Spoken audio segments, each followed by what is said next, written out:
Bonjour tout le monde, sabah al-khair, bienvenue, marhaba bikom. Alors, toujours dans le cadre de la mise en œuvre du plan de formation du ministère de la Santé, la direction de la formation, on a organisé cette session de formation au profit des laborantins de santé publique, spécialement. Alors, Lyon, Inch'Allah, on a une formation en toxicologie avec le docteur Khalfi Abdelrazak, maître assistant en toxicologie, laboratoire de recherche, Université d'Alger, département pharmacie. Alors, activez votre micro, s'il vous plaît, docteur Khalfi. Oui, effectivement. Bon, il est activé. Bonjour tout le monde. Bon, comme Madame Safti vous m'a présenté, je suis docteur Khalfi, je suis toxicologue, je travaille à l'Université d'Alger. J'espère que cette présentation vous sera bénéfique, même dans votre pratique clinique. Inch'Allah, ya Rabbi, Inch'Allah. Tout d'abord, je voudrais vous remercier au nom de la direction de la formation d'avoir accepté d'animer cette session de formation. C'est moi qui vous remercie et vraiment, c'est une très belle occasion et ça fait, comment dire, ça fait une occasion pour faire une rencontre entre plusieurs praticiens et de santé publique. Merci beaucoup pour cette invitation et je suis très honoré par votre, comment dire, par cette invitation et votre confiance par rapport à l'animation de cette présentation. Merci beaucoup, docteur. C'est tout l'honneur est pour nous. Alors, Lio, machallah, on aura deux communications. Vous aurez la première communication, ce sera l'utilisation des milieux alternatifs en biodiagnostic. La deuxième communication, inchallah, elle sera stress, oxydant et son utilité en pratique clinique. Toujours avec le docteur Khalfi. Il y aura, inchallah, tout à l'heure la participation de Madame Khadija Awes, PEPM et inspectrice au niveau de l'Institut de formation supérieure paramédicale de Blida. Elle va nous rejoindre, inchallah, tout à l'heure. S'il vous plaît, docteur Khalfi, excusez-moi, je vais devoir préciser quelques points avant de commencer votre communication. Alors, اليوم أنا راح بكمل les participants, les 48 wilayas. Je m'excuse pour la voix, je suis un peu malade. Alhamdulillah, rien de grave. Alors, s'il vous plaît, si vous avez des questions, directement, اكتبوهم في le chat. Docteur Khalfi, Inch'Allah, au fur et à mesure, va vérifier le chat. Ben, il va répondre, Inch'Allah, juste après les communications dialogue, il va vous répondre à vos questions. Aucune question n'est bête. Posez vos questions, باللغة اللي تعرفوها. Les gens qui se connectent via les téléphones, toujours je répète, les gens qui se connectent via un téléphone, s'il vous plaît, activez le son, téléphone comme vous avez un petit casque à votre gauche, مكتوب فيه Wi-Fi ou données cellulaires. Vous cliquez dessus à des gens, ils nous rejoignent mais avant-hier. Alors, s'il vous plaît, si vous avez, je répète, la formation, Inch'Allah, Inch'Allah, sera terminée d'ici midi, Inch'Allah. Essayez de profiter le maximum, posez les questions. On voudrait, si vous voulez, activer le micro, demandez la parole, on va vous activer le micro au fur et à mesure. J'espère une bonne interactivité de la formation. Alors, je ne vais plus tarder, docteur Khalfi, je m'excuse, je parle trop. Je fais des efforts déjà pour parler. Alors, je vous laisse la parole, tfaddal. Et avant tout, je vais pas excusez-moi, je vais lancer l'enregistrement de cette formation. Merci, docteur Khalfi, tfaddal. Je vous remercie, Madame Safti. Je vous souhaite un très bon rétablissement. Merci. Alors, on va commencer directement. Donc, est-ce que Madame Safti, vous arrivez à voir mon écran déjà? Non, pas encore. Et là maintenant? Ça y est? Non, c'est pas encore partagé, docteur Khalfi. Oui, c'est bon, c'est partagé, c'est partagé. Très bien. Donc aujourd'hui, nous allons voir les milieux alternatifs en toxicologie. Donc, en toxicologie, c'est un peu spécial, c'est une spécialité un peu spéciale parce que non seulement elle peut utiliser des milieux classiques connus par tous les laborantins, tels que les urines et le sang, mais aussi elle s'intéresse aux cheveux, à la salive, à l'humeur vitrée, à plusieurs prélèvements. Donc, est-ce que vous arrivez maintenant à voir le sondaire? Pour Oui, voir si très c'est bien. très bien. Donc, ça marche très Oui, bien. très bien. Donc, donc, la présentation s'articule autour des points suivants. Tout d'abord, une introduction. Par la suite, on va voir un peu la toxicocinétique des drogues, qui a vraiment un apport très important sur l'analyse toxicologique. La fenêtre de détection, on va l'expliquer, c'est quoi la fenêtre de détection. Et on rentrera dans le vif du sujet, qui sont les milieux alternatifs, notamment la salive, les cheveux, l'humeur vitrée et autres prélèvements tels que les angles, la sueur. Et on terminera par une conclusion. D'accord? Je vois beaucoup de traits, je ne sais pas pour quelle raison. Est-ce que vous voyez les traits en rouge? Recording Pas bien. stopped. Docteur Khelfi, excusez-moi, je vais vous interrompre 2 minutes. S'il vous plaît, arrêtez de faire les traits sur les slides, s'il vous plaît. Alors, docteur Khelfi, essayez de désactiver cette fonction. Chauffe le Menfouqa, vous allez trouver des points. Cliquez dessus, vous allez trouver normalement des annotés. Désactiver les annotations. Oui, désactiver les annotations. S'il vous plaît, arrêtez de faire les traits sur les slides, s'il vous plaît. Du coup, je vais arrêter je vais arrêter la présentation et reprendre le partage et reprendre pour effacer ces traits. Pardon, veuillez répéter, s'il vous plaît, docteur Khelfi. Ça y est, je vais reprendre. Hein. Je vais reprendre très rapidement. Très rapidement. Et là maintenant, ça y est. Vous arrivez à voir. Ah.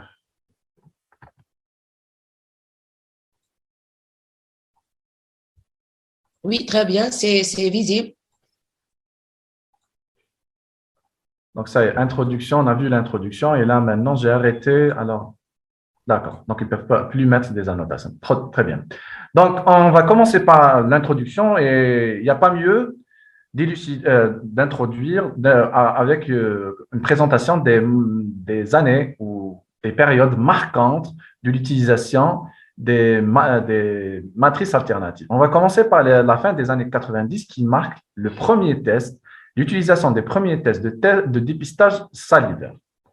Donc, à partir, c'est récent, il y a, on va dire 30 ans, mais c'est récent dans l'échelle de temps. Donc, 30 ans, ce n'est pas assez pour avoir de recul par rapport à ces milieux alternatifs, mais on va voir par la suite. Hein. Donc, les premiers tests de dépistage salivaire ont vu leur jour, donc, à partir de la fin des années 90. Entre 1999 et 2005, nous avons eu deux réunions. L'Union européenne a financé 2 projets. Pardon, j'ai l'écran ici qui me… Ah. Donc, entre 1999 et 2005, l'Union européenne a financé le projet Rosita 1 et 2 qui a pour objet d'étudier la faisabilité et la fiabilité analytique des dispositifs de dépistage des stupéfiants en utilisant les matières ou les milieux alternatifs, notamment la salive. Donc, au lieu que lorsqu'il y a une intoxication par une drogue, au lieu de ramener le patient le patient vers le laboratoire et faire des prélèvements urinaires et du sang, maintenant, on ne fait plus ça. Donc, on fait in situ, sur place, on fait un prélèvement salivaire. On demande au patient on va demander au patient de nous donner une petite quantité de sa salive. Et on va voir comment on fait ce genre de pratique ou de prélèvement. Donc, ça, c'est vraiment récent. On a commencé à faire ça entre 1999 et 2005. Alors, en 2004, l'Australie et l'Europe a testé, utilisé le test du liquide buccal et a mis en œuvre les normes pour le contrôle des conducteurs.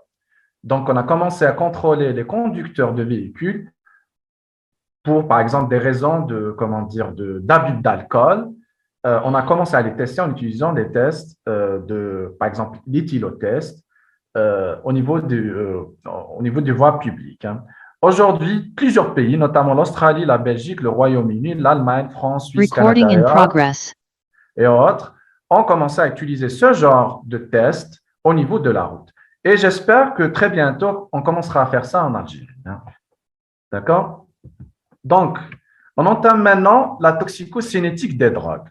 Alors, bien sûr, avant d'entamer le milieu de prélèvement, quand est-ce qu'il faut prélever, à quel moment, tout ça, vous le connaissez en biochimie, en microbiologie, mais aussi en toxicologie, c'est un peu plus, comment dire, standardisé.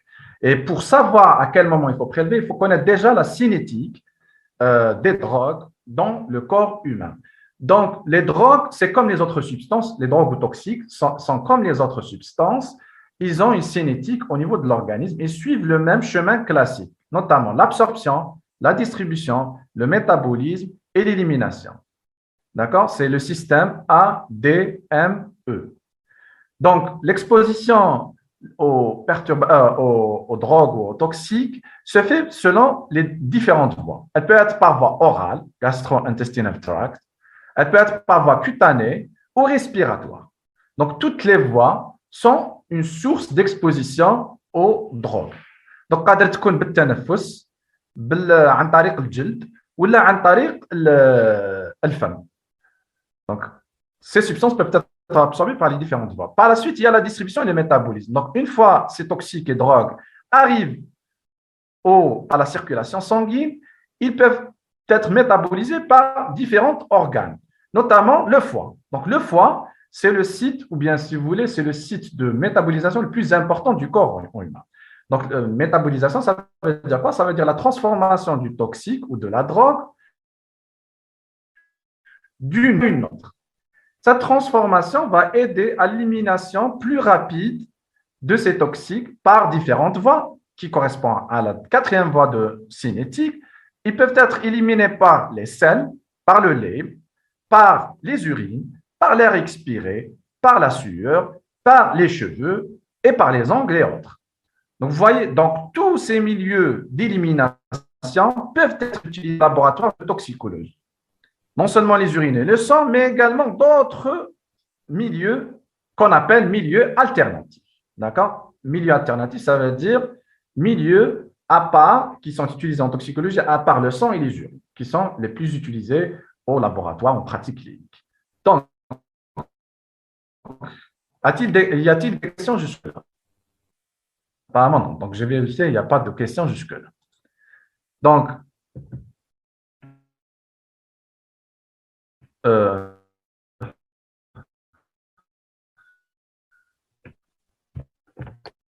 vous voyez dans cette image, donc nous avons différents milieux. Nous avons le sang, l'air expiré, les urines, la salive, la sueur, les cheveux. Correspond au temps nécessaire de détection d'une toxique ou d'une drogue dans un milieu biologique précis. Par exemple, nous pouvons détecter lors d'une exposition, lorsque un patient est exposé à un toxique ou à une drogue, nous pouvons détecter cette drogue dans le sang entre 1 et 2 jours. Donc, si vous voyez très bien que c'est un temps très limité. Donc, ça, c'est une estimation générale hein, pour la plupart des drogues. Pour ce qui est de l'air expiré, les urines et la salive, on peut avoir plusieurs heures jusqu'à 3 jours de détection. Après 3 jours, même s'il y a une exposition, nous ne pouvons plus détecter les toxiques et les drogues. Pour ce qui est de la sueur et les cheveux, nous pouvons aller jusqu'à plusieurs mois, plusieurs semaines, plusieurs mois, voire des années. On peut détecter une exposition aux toxiques rétrospective de plusieurs années. D'accord? Donc, pour identifier une drogue, sa fenêtre de détection dans le milieu prélevé doit être suffisamment longue pour que l'échantillonnage puisse avoir lieu. D'accord? Donc, c'est un peu ça. Donc, c'est ça les milieux alternatifs, à part les urines, donc qui permettent une détection aussi large après une exposition. Et vous allez voir la répercussion de ces données. Hein. Vous allez voir que c'est très important en toxicologie pour détecter un toxique qui date depuis 1 mois ou 2 mois. Donc, regardez ici, par exemple, le THC qui est le cannabis, hein, qui est une substance qui se trouve dans le cannabis, qui est une drogue que tout le monde connaît, d'accord? Regardez ici, dans les ordonnées, dans les abscisses, nous avons mis les milieux biologiques, nous avons le sang, les urines, la salive, la sueur et les cheveux. Et en ordonnée, c'est la concentration relative qu'on peut détecter dans ces milieux biologiques. Hein. Regardez, donc même dans les milieux biologiques tels que le sang, les urines et la salive, la sueur et les cheveux, donc même dans ces milieux, les substances changent de concentration. Par exemple, le cannabis qui est la molécule mère avant sa transformation dans le foie. Comme nous l'avons dit, le foie, c'est le site de transformation de la plupart des drogues. Donc, le THC il rentre sous forme THC, le cannabis rentre sous forme THC, tétrahydrocannabinol. Il va être transformé en hydroxy-THC ou carboxy-THC. Donc, ces deux-là sont les métabolites. Alors, dans le sang, nous trouvons le plus souvent la forme carboxylique qui est le métabolite. En deuxième position, nous trouvons le THC. C'est la molécule mère. Dans les urines, c'est la forme hydroxylique qui passe devant la forme mère, de la molécule mère. Mais là, regardez, dans la salive, nous pouvons trouver en concentration très élevée la molécule mère au lieu des métabolites. C'est la même chose pour la sueur et pour les cheveux. Pardon. Donc, non seulement les milieux biologiques, ces milieux alternatifs, donc ils ont une différence par rapport à la fenêtre de détection, mais aussi sur le plan quantitatif, ça change. La molécule mère qui n'est pas transformée et ses métabolites se trouvent à des concentrations différentes d'un milieu à un autre. Nous, en toxicologie, ce qui nous intéresse, le plus intéressant, c'est de trouver la molécule mère, parce que c'est plus facile pour l'interprétation.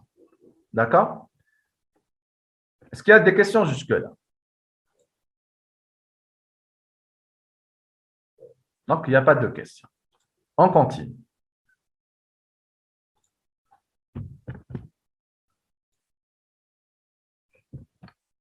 On va commencer maintenant par la salive.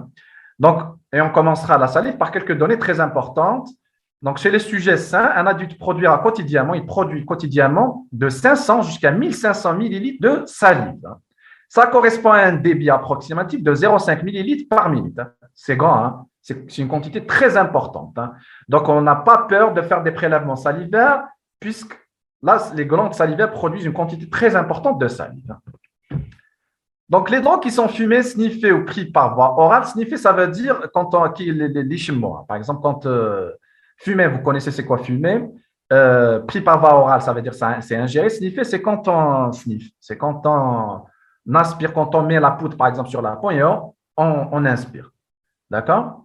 Donc, se trouve en concentration très élevée dans le liquide buccal car il se dépose directement. Donc, la salive, pourquoi c'est intéressant? Parce que si on consomme ces substances par voie orale, c'est le milieu biologique qui est en contact avec ces substances, le premier milieu biologique qui est en contact avec ces substances. Ça, c'est très intéressant.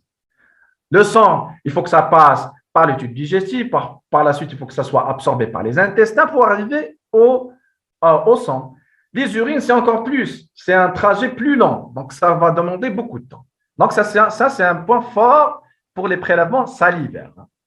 Les drogues s'utilisent également dans le liquide buccal à partir du sang. Même si la substance est absorbée, ça c'est également une exception pour certaines drogues, même s'il y a une absorption des drogues ou des toxiques et ils arrivent par exemple au sang, ils peuvent se retrouver encore une fois dans la glande salivaire. C'est la raison pour laquelle leur fenêtre de détection, comme nous l'avons vu tout à l'heure, peut aller jusqu'à 3 jours. Ça peut aller jusqu'à 3 jours. Vous voyez? Donc, généralement, on trouve dans ces substances, on trouve dans ce milieu biologique les molécules basiques. Dans la salive, on trouve la cocaïne, les amphétamines et les opiacés. On va voir des tableaux récapitulatifs qui vous montrent quelles sont les substances qui peuvent être détectées par la salive. Alors, quels sont les avantages et les inconvénients? Pour les avantages,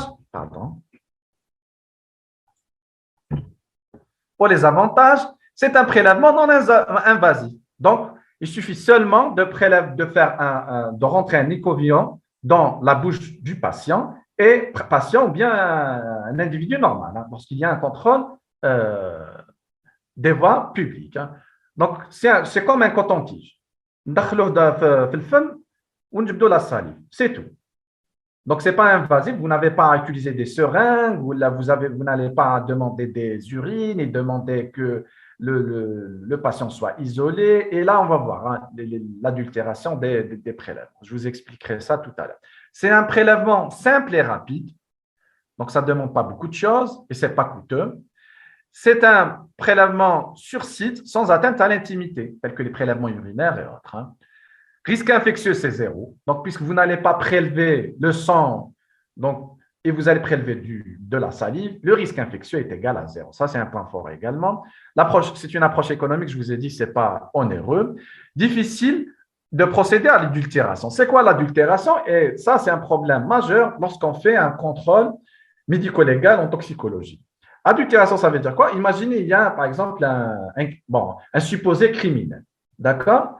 Et la justice demande de faire un contrôle chez ce supposé criminel, une analyse toxicologique. Donc, si vous demandez des urines, il faut le mettre dans un isolatoire. Donc, il va aller dans une chambre, il trouve dans une chambre, il trouve une chambre, on demande il dit il y a les urines, dans un flacon, il me donne. Le problème, c'est que dans ce cas-là, il peut changer les urines. Il peut des urines, il met des urines d'un individu sain. Et lorsque vous allez faire des analyses toxicologiques, vous n'allez rien trouver. On ne va rien trouver à cause de ça. Donc, si vous faites un prélèvement salivaire, vous n'avez pas besoin d'une chambre et vous n'avez pas besoin d'autre chose. Il suffit seulement de prélever. Le patient, il ne peut pas échapper ou faire une contrefaçon du prélèvement, si vous voulez. Et ça, c'est un point très, très fort des prélèvements alternatifs, notamment la salive. Donc, il reflète une exposition récente et détecte les molécules mères. Ce qui est très intéressant, c'est la détection des molécules mères. Ça veut dire la drogue intacte, sans qu'elle soit transformée par l'organisme. Et la corrélation entre la symptomatologie et les concentrations sont mieux corrélées. Les concentrations sont mieux corrélées par rapport aux urines et au sang. Le problème avec la salive, c'est que la fenêtre de détection reste insuffisante. Donc, 3 jours, par exemple, si un patient, il a par exemple une drogue, par exemple le mardi, le maximum, il faut le prélever. Si on arrive à vendredi, le Jum'a, on ne trouvera rien. On ne trouvera aucune molécule. Donc, même si c'est 3 jours, c'est insuffisant. Hein. Donc, le volume limité pour des analyses ultérieures, ça veut dire si vous demandez des analyses, il faut faire plusieurs prélèvements. Vous ne pouvez pas, du premier prélèvement, à faire plusieurs analyses. D'accord? Les concentrations sont relativement faibles, c'est vrai. Les concentrations dans la salive, ce n'est pas très, très élevé par rapport au sang ou autre chose. Et le prélèvement dépend de plusieurs paramètres, notamment la stimulation du tube salivaire et les propriétés. Par exemple, certains patients, il dit comme un patient qui a une sécheresse buccale, mais il a la salive.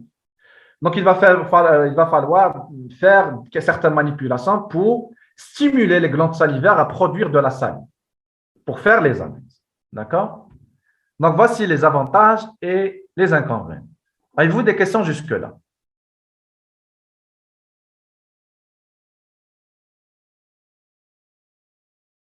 Je vais attendre 1 minute, si vous voulez, ou 30 secondes. S'il y a une question, je vais répondre.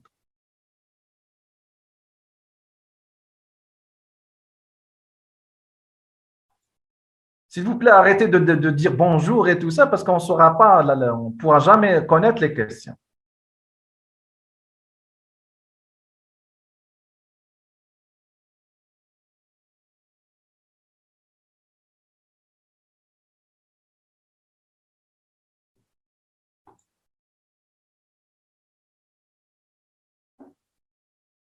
Donc, apparemment, il n'y a pas de questions. Donc, on continue. Hein? Vous pouvez nous envoyer l'enregistrement.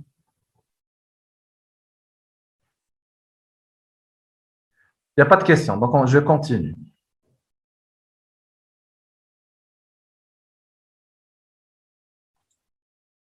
Est-ce que vous arrivez à voir, Madame Safti, vous êtes toujours avec moi?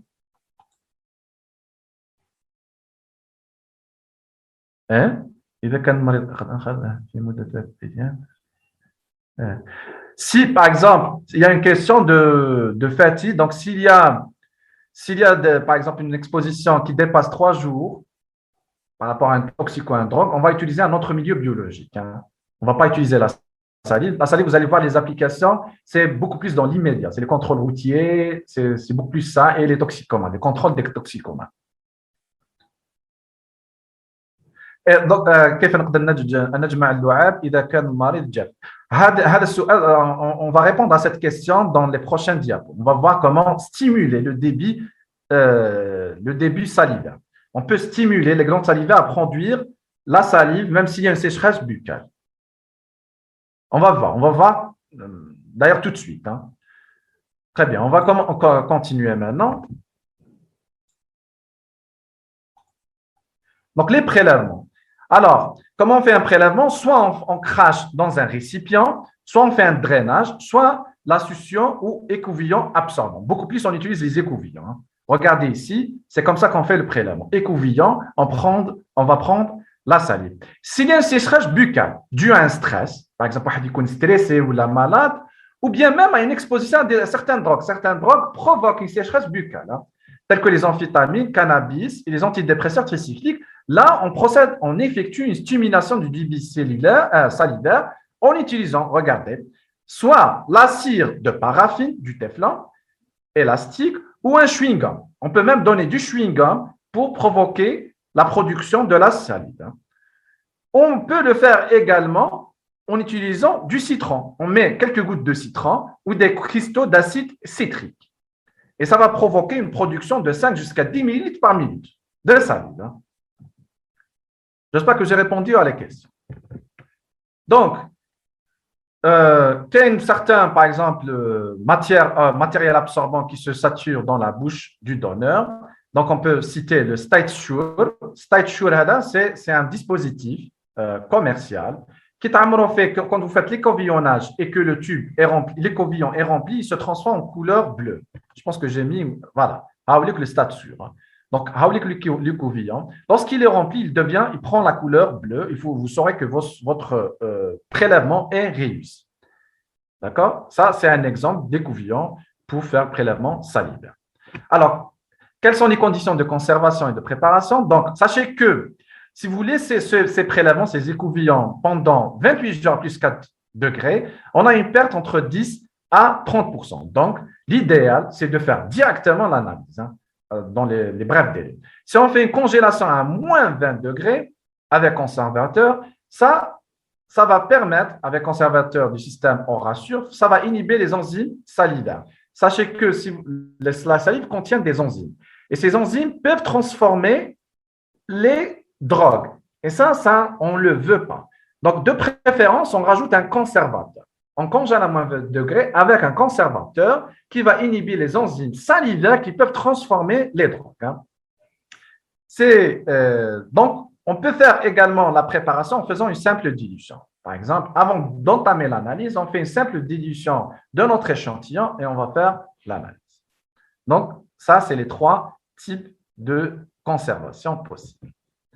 Alors, après le prélèvement, la conservation, arrive l'étape de dépistage. Donc, le dépistage, c'est quoi en toxicologie? C'est les techniques généralement immunochromatographiques, EIA, qui vont nous aider à détecter la famille de toxiques. Pas le toxique lui-même, mais sa famille. Tout à l'heure, je vous ai montré le THC. C'est une substance qui fait partie d'une famille des cannabinoïdes qui sont contenus dans le cannabis que vous connaissez. Donc, qui est fumé. D'accord? Donc, ce dépistage nous oriente seulement sur la famille de toxiques. Par la suite, on confirme. On fait une confirmation pour détecter la molécule seulement, pas la famille. Par exemple, on a comme un autre exemple, à part le cannabis, par exemple, les antidépresseurs tricycliques. Les antidépresseurs tricycliques, je ne sais pas ce que vous le savez ou pas, il y a plusieurs substances, comme la mitréthyline, vous avez l'imipramine, trimipramine, plusieurs substances. Toutes ces substances rentrent dans la famille des antidépresseurs.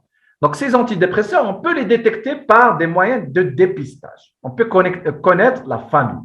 Par contre, si on veut connaître la substance, il faut faire ce qu'on appelle des analyses de confirmation. Alors, regardez ici les différents types ou les différentes marques qui permettent de faire le dépistage à base de milieux biologiques salivaires. Le plus connu, c'est le Draeger, qui est produit en Allemagne. Mais on a d'autres. Hein. Il y a plusieurs marques pour détecter les familles de drogues. Voici par exemple, le Draeger. Regardez le dispositif. Donc, ça, on fait le prélèvement ici, ça, l'écouvillonnage, et on le fait rentrer dans le système de détection. D'accord? Là, c'est un tableau récapitulatif avec toutes les substances qui peuvent détecter dans chaque marque. Hein. Là, nous avons codéine, norcodéine, morphine, normorphine, avec le système COSART. Nous avons l'héroïne, méthadone avec le système COSART aussi. En tout cas, nous avons plusieurs substances qui peuvent être détectées par les moyens de dépistage salivaire. Par la suite, on fait la confirmation et la confirmation se déroule elle-même en 2 étapes.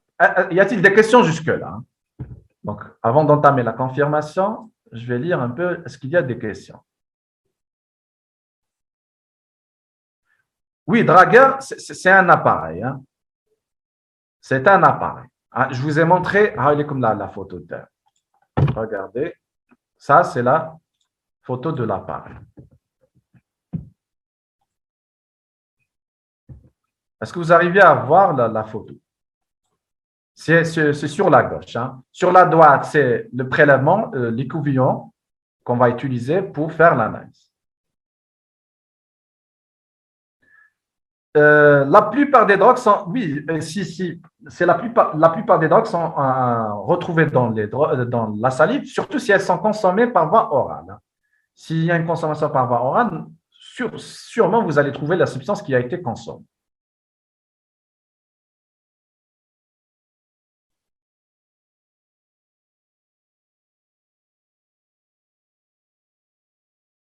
Donc, apparemment, est-ce qu'il y a… Donc, j'ai répondu à cette question. Pas d'autres questions?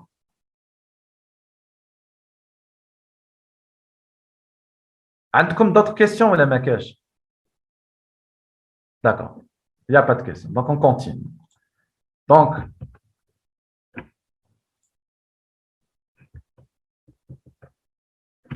la confirmation, comme je vous ai dit, on a commencé par un prélèvement. Les étapes sont les suivantes. Hein. Vous commencez par un prélèvement, puis on conserve, puis on fait un dépistage. La conservation, j'attire votre attention, c'est optionnel. Hein. On peut éviter la conservation, on fait l'analyse directement.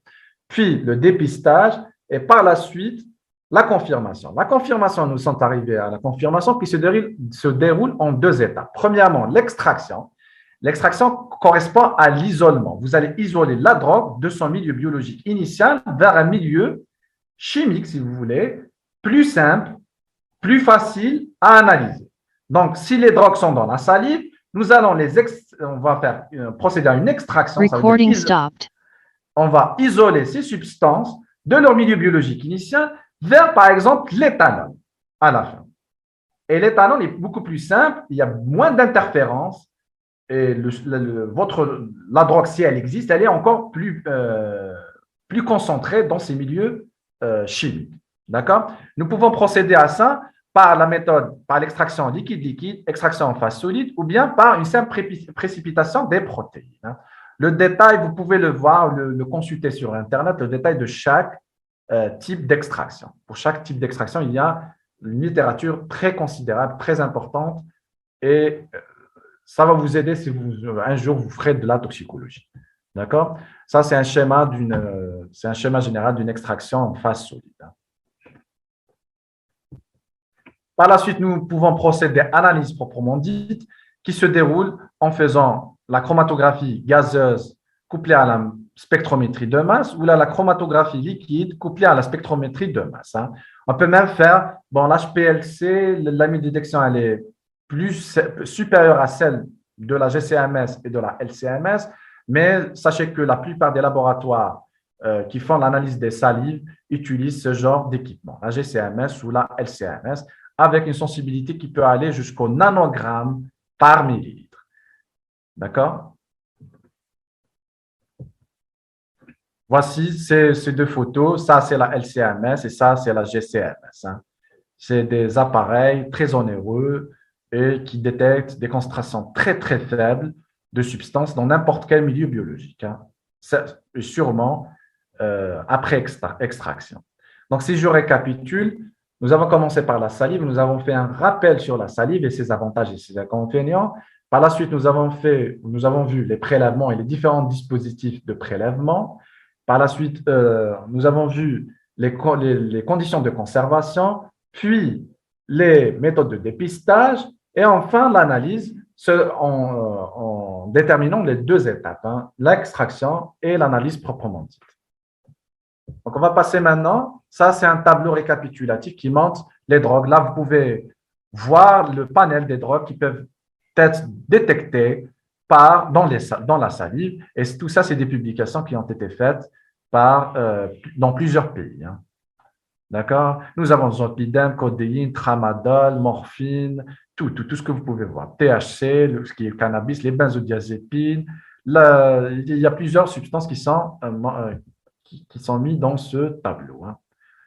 D'accord? Nous avons même nicotine, la cotinine, ce sont des substances qui se trouvent dans la cigarette. Hein. Donc, les applications de l'analyse de salive, on peut le faire dans le contrôle routier. Par exemple, il y a un accident de voiture et on veut savoir est-ce que le conducteur était ivre, il a qu'un thamil ou la. Donc, on peut faire le contrôle routier en demandant, regardez ici, ça c'est le conducteur et ça c'est l'écouvillon. Où là, on lui demande seulement, généralement, soit on souffle, soit on demande de faire un écouvillonnage. Hein. Le suivi thérapeutique au laboratoire, même le suivi, par exemple, s'il y a des patients qui prennent des drogues pour leur traitement, ces drogues sont indiquées chez ces patients, par exemple les antidépresseurs chez un patient, on peut faire le suivi thérapeutique au laboratoire. Hein. Suivi des toxicomanes, par exemple, vous avez un toxicomane qui veut arrêter, par exemple, la consommation de ces drogues, il va aller vers un centre de toxicomanie. Bon, il y a un qui est à Chelaga et un autre qui est à France Fanon, ça c'est pour le centre de l'Algérie. Je suppose qu'il y a un à l'ouest et à l'est de l'Algérie. Hein. Donc, si les toxicomanes veulent arrêter la consommation de ces substances, ils vont vers ces centres de toxicomanie et ces centres de toxicomanie vont solliciter le laboratoire de toxicologie pour faire des analyses. Donc, on demande aux patients on va prélever le patient. Avant, on faisait le prélèvement urinaire, mais maintenant, pratiquement la plupart des pays utilisent le prélèvement salivaire, beaucoup plus le prélèvement salivaire par rapport à ce qu'il y avait il y a 10 ans ou 20 ans avant, d'accord? Ou bien, par exemple, si vous avez des professionnels, par exemple, vous avez des gens qui travaillent dans une usine ou dans une entreprise, on veut faire le contrôle de ces travailleurs, on peut demander à tout le monde un écouvillon salivaire et faire l'analyse dans cette entreprise ou usine, notamment les usines par exemple, dans lesquelles les travailleurs sont exposés, par exemple, aux métaux.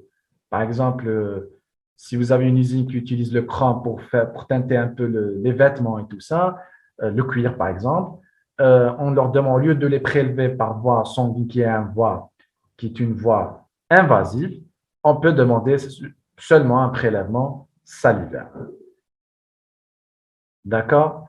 Donc, ou bien par exemple, on demande un contrôle à l'embauche. Par exemple, quelqu'un qui veut travailler dans une entreprise, cette entreprise lui demande de faire une analyse toxicologique pour voir s'il est toxicomane ou pas avant de commencer son travail. Donc, il peut s'adresser à un laboratoire de toxicologie. On lui fait un simple prélèvement salivaire et on rend le résultat par rapport à ce prélèvement salivaire.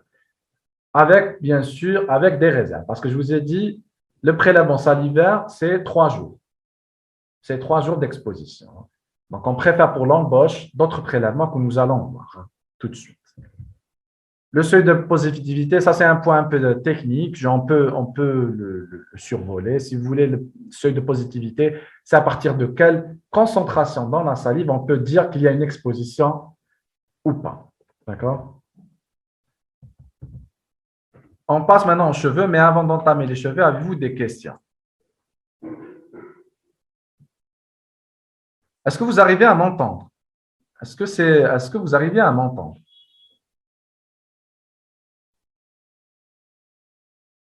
Apparemment, tout le monde arrive à m'entendre. Il y a quelques-uns qui n'arrivent pas à m'entendre bien. Mais allez, hein. Je pense que le problème se situe chez vous. Hein.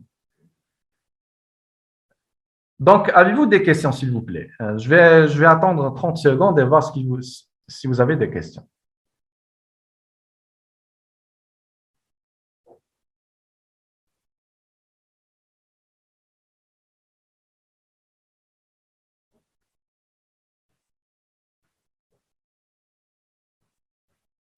Bon, pour le sang, ce n'est pas l'objet. Il y a une question, comment on contrôle l'alcool dans le sang. Ce n'est pas l'objet de cette présentation. Le sang, ce n'est pas une matrice alternative, mais si vous voulez, sur deux tubes NAF.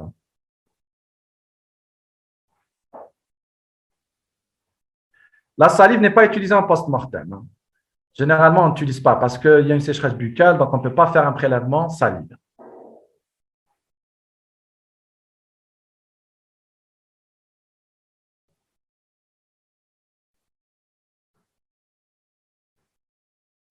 Ouais. Le plus fiable, si vous voulez, l'analyse de l'alcoolisme, le plus fiable, généralement, c'est le sang, si vous voulez. Mais on peut, dès le départ, tester, au lieu de ramener le conducteur vers le laboratoire et à la fin, on ne peut trouver rien. Hein. On fait le test salivaire ou bien de l'air expiré in situ et après, si on trouve quelque chose de positif, on confirme au laboratoire. Hein.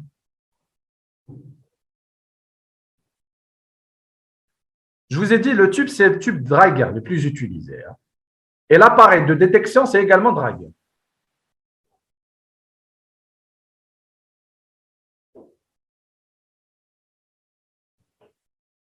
D'autres questions?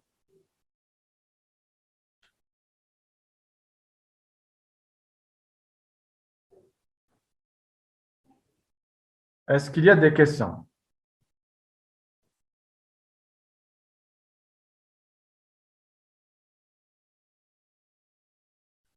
Je pense qu'il n'y a plus de questions. Oui, principe d'extraction de l'âme. Bon, pour le principe, si je commence à expliquer le principe, je ne pense pas qu'on va terminer à midi. Hein. Si vous voulez, je peux vous recommander quelques références pour voir le principe d'extraction.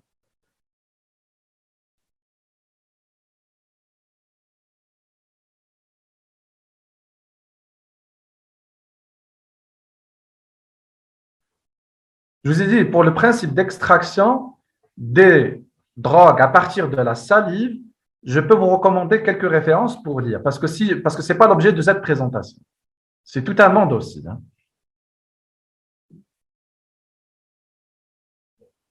Sinon, je peux continuer. Donc, nous avons vu donc la salive. Nous passons maintenant.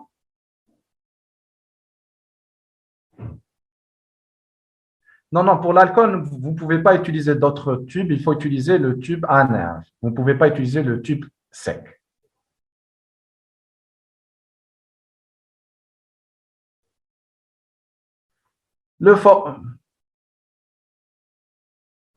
Pour l'alcoolémie, je vais vous dire. L'alcoolémie, bon, c'est toujours la même chose. Hein. L'alcoolémie, vous avez plusieurs types de prélèvements. Vous avez le sang, c'est le prélèvement de référence. Vous avez également l'humeur vitrée qu'on va voir tout à l'heure en post-mortem. Ça veut dire quelqu'un qui est décédé, on peut faire prélèvement de l'humeur vitrée, on va voir par la suite. Hein. Et même la salive, on peut utiliser la salive, voire même voilà, la salive et les urines aussi. Hein. Également, les urines, ça, c'est quelque chose de très intéressant. Alors, on continue maintenant.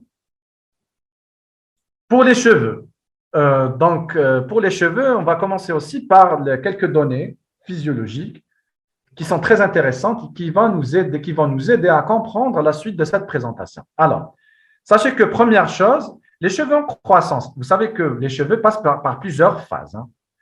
Donc, ceux qui sont en phase anagène, ça veut dire en croissance. Ce n'est pas des cheveux qui sont morts, hein. C'est des cheveux en croissance. Ce sont des cheveux en phase anagène et représentent 85% des cheveux de l'humain. Et donc, c'est eux qui vont incorporer des substances présentes dans le sang, par exemple, le sébum, la sueur, à travers le bulbe. Comme le bulbe. Ça, c'est un cheveu, par exemple.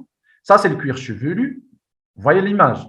Donc, le bulbe, la pointe du cheveu, le cuir chevelu et le bulbe. Donc, les substances, les drogues rentrent à partir du sang, à travers le bulbe, puis arrivent dans le cheveu. D'accord? Donc, une autre donnée que les cheveux poussent environ 1 cm par mois. D'accord? Donc, sachez qu'il y a aussi des différences quantitatives d'incorporation. Les gens qui ont des cheveux noirs, par exemple, qui sont foncés, ils ont un taux d'oxydation de la mélanine très important. Ce genre de cheveux concentrent plus les drogues que les gens qui ont des cheveux, par exemple, clairs, châtains. D'accord? Donc, si vous avez un patient ou un individu qui a des cheveux noirs, par exemple, il peut concentrer les drogues plus dans ses cheveux, plus qu'une personne qui a des cheveux châtains ou clairs. D'accord? C'est un milieu de détection pour les drogues de basique, notamment la cocaïne, nicotine, amphétamine, GHB et même carboxy-THC. Donc, il est très utilisé pour ces drogues, mais aussi pour les métaux. Donc, ces données-là sont très importantes et on va voir pour quelles raisons. Donc, je récapitule. 85% des cheveux sont en phase anagène. Les cheveux poussent d'environ 1 cm par mois. Vous avez également les personnes qui ont des cheveux foncés, un taux d'oxydation de la mélanine très important. Donc, ils ont un degré de concentration ou de rétention des drogues plus important. Vous avez des différentes quantités d'incorporation suivant le cheveu et le poil.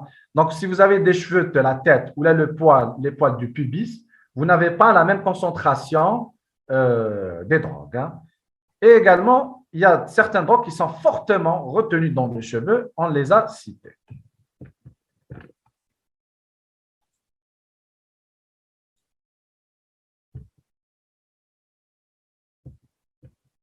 Donc, quels sont les avantages et les inconvénients du prélèvement des cheveux? Donc, premièrement, c'est un prélèvement non invasif aussi. C'est comme la salive. Vous n'allez pas utiliser une seringue ou là, vous n'allez pas demander à quelqu'un de rentrer dans une chambre pour faire prélèvement urinaire. Deuxièmement, difficile à adultérer, donc difficile à modifier, donc difficile à détruire pour la raison qui est évidente, c'est la modification, la transformation du prélèvement, donc c'est la modification de l'issue des résultats. Vous avez par exemple les urines, on peut les diluer, le patient dans l'isolatoire, il dit un prélèvement urinaire, on va dire il y a un robinet, donc il met par exemple le professionnel de santé, les laborantins que vous êtes, il dit un prélèvement, parce qu'il a été modifié. Donc le résultat est faux. Par contre, les cheveux, vous pouvez faire le prélèvement des cheveux en regardant le patient. Il n'y a aucun problème à ça. Donc, l'adultération est difficile. Facile à conserver aussi, ce n'est pas comme la salive, ça c'est un point très très fort des cheveux. On peut les conserver, vous allez voir, pendant des centaines d'années. Ce n'est pas comme la salive, pendant quelques jours, voire un mois seulement. D'accord? Et caractérise une exposition répétée. Les cheveux peuvent détecter les molécules et les métabolites et même ça peut tracer ou donner un calendrier des expositions dans les mois précédents. Vous saurez quel jour il a consommé telle drogue. En faisant, vous allez voir une analyse segmentaire. On va voir par la suite.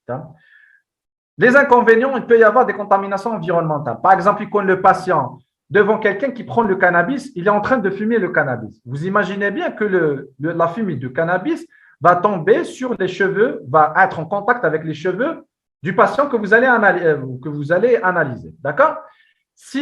Donc, lui-même, il n'a pas consommé le cannabis.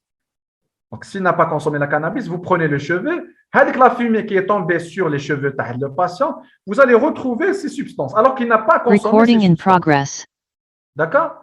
Donc, ça, c'est quelque chose, c'est un inconvénient majeur. Et vous allez voir comment on fait le traitement par la suite pour éviter cet inconvénient majeur de l'analyse des cheveux. Donc, deuxième inconvénient, c'est la rétention différente en fonction de la couleur des cheveux. Comme je vous ai dit, les gens qui ont des cheveux châtains retiennent moins les drogues et ceux qui ont des cheveux foncés retiennent plus les drogues. Aussi, les cosmétiques, par exemple, si quelqu'un prend du shampoing ou autre traitement où il a procédé à une décoloration de la peinture des cheveux, ça peut modifier et fausser même les résultats. Donc, il faut faire attention à cet inconvénient. Donc, les concentrations différentes selon le type de cheveux pour certaines drogues. Comme je vous ai dit, si vous prenez un prélèvement du pubis ou des cheveux, vous n'aurez pas les mêmes concentrations. Donc, vous ne pouvez pas interpréter proprement les résultats. D'accord? Tout ça, c'est les avantages et les inconvénients. Donc, pour les prélèvements, comment on le fait? Donc, généralement, on le fait soit les cheveux de la tête, poils pubiens, de la poitrine ou auxiliaire. Donc, il est recommandé, lorsque les cheveux sont teintés ou décolorés, de faire les choses suivantes. On va vous dire comment il faut faire. Donc, les cheveux sont prélevés en vertex postérieur. Je vais vous montrer un schéma qui explique tout ça. sont prélevés en vertex postérieur, partie supérieure de la région occipitale située au-dessus de la nuque, zone où le plus grand nombre de cheveux se trouve en phase anagène, hein, zone non visible. Ça, c'est le plus important. Pourquoi on fait le prélèvement spécialement dans le vertex postérieur? C'est parce que la plupart des cheveux à cette zone sont en phase anagène. Généralement, on prend une mèche de 80 cheveux, qui est la taille, qui est le diamètre d'un crayon à papier, suffisante pour faire un criblage de 4 familles de stupéfiants. Lorsqu'on va faire le dépistage des familles, 80 cheveux, c'est plus que suffisant. Toujours, on fait une seconde mèche pour contre-expertise. Contre-expertise, c'est quoi? Imaginez, vous avez un crime qui a été fait, la justice a été saisie, la justice a demandé de faire des analyses toxicologiques. Vous allez prélever, comme le supposé criminel, vous allez prendre ses cheveux, vous allez faire l'analyse et vous allez rendre à la fin le résultat au juge. Le juge, il dit le jugement et après, le supposé criminel, il va demander à là, je vais faire un recours, une contre-expertise. Donc, pour faire une contre-expertise, vous, le laboratoire, il ne que je ne fais pas confiance à ce laboratoire, je veux faire cette analyse dans un autre laboratoire. Donc, les cheveux, le premier laboratoire, il connaît un deuxième échantillon du patient. Donc, les cheveux, il me donne pour faire une analyse dans un autre laboratoire, ou bien le juge peut saisir le même laboratoire, lui demande de faire l'analyse par une autre technique. D'accord? Donc, toujours ne pas consommer la totalité de l'échantillon, toujours garder en réserve un échantillon de contre-expertise, d'autant plus que ces cheveux peuvent être conservés plusieurs mois, voire plusieurs années. Donc, le geste à ne pas rater lorsque vous faites le prélèvement d'un patient. Donc, les mèches doivent être prélevées dans la zone la plus proche possible du cuir chevelu, coupé au ciseau. Hein. Donc, maintenant, pour faire une analyse segmentaire, voici le schéma. Est-ce que vous arrivez à voir le schéma? Je vais ouvrir les commentaires, les discussions. Est-ce que vous arrivez à voir maintenant les cheveux et comment on fait un prélèvement?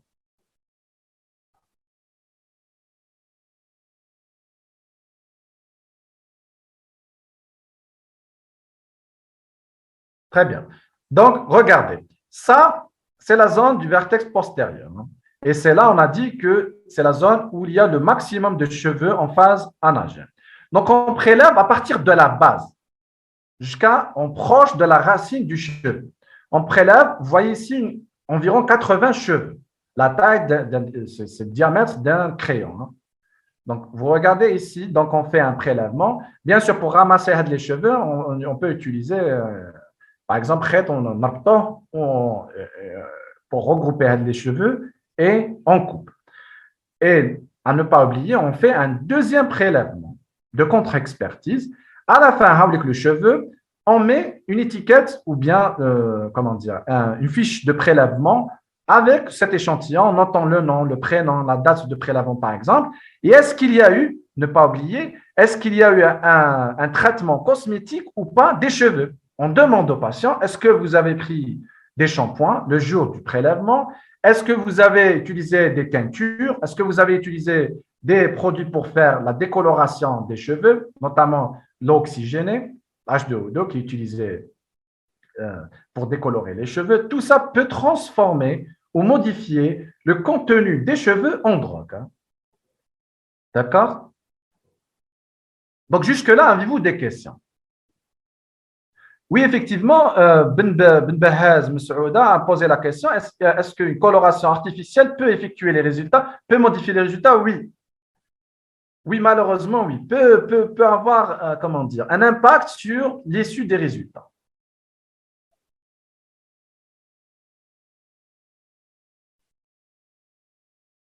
Abad, PSP Abad, là, oui, c'est la même question. هل مواد التجميل التي تستعمل في الشعر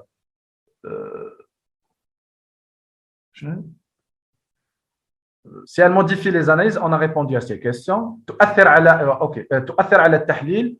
Donc, oui, effectivement. Et on va voir les traitements à faire lorsque l'individu utilise des produits de teinture ou des produits cosmétiques. Hein. Ben, cas d'alopécie, il y a toujours des cheveux, hein. On peut utiliser les poils, les poils par exemple du thorax, de la poitrine ou autre prélèvement. Il n'y a pas que les cheveux de la tête, hein.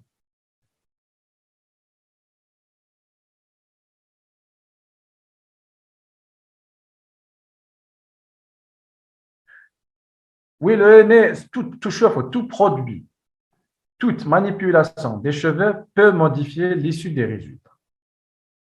Et on va voir le traitement qu'il faut faire, hein. Oui, effectivement, c'est une très bonne question, Emma. La mélanine, c'est la substance qui s'attache. Effectivement, c'est la mélanine, bon, il y a d'autres substances, mais la principale substance qui retient les drogues dans les cheveux, c'est la mélanine. Et également, vous avez la kératine, qui est une protéine, hein, qui peut emprisonner la drogue dans dans la matrice des cheveux. Et on va voir comment on va pallier à ça.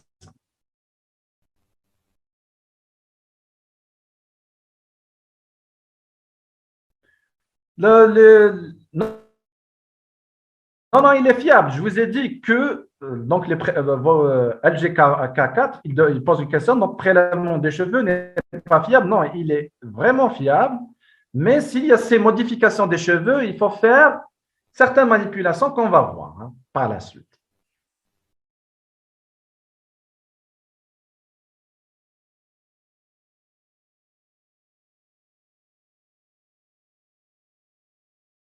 Si le patient est sous un c'est la même chose, hein. Vous parlez toujours des modifications qui peuvent affecter, par exemple, les cheveux, on va voir. Ça, c'est le diapo suivant, hein.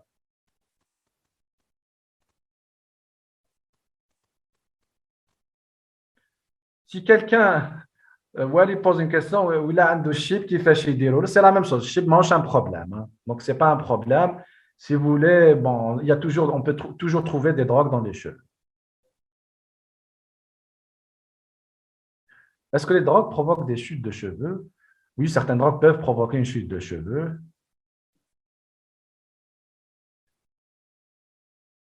Apparemment, les cheveux vous intéressent, hein, par rapport à la salive. Il y a plus de questions que tout à l'heure. Et vous avez raison, hein, pour les cheveux, c'est un milieu alternatif très intéressant. Donc, je pense qu'il n'y a plus de questions.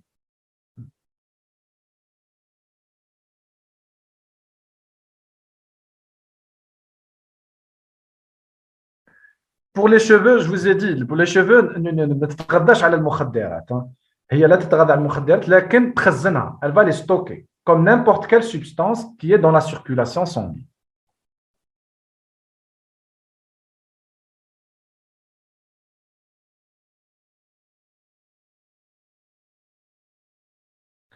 Généralement,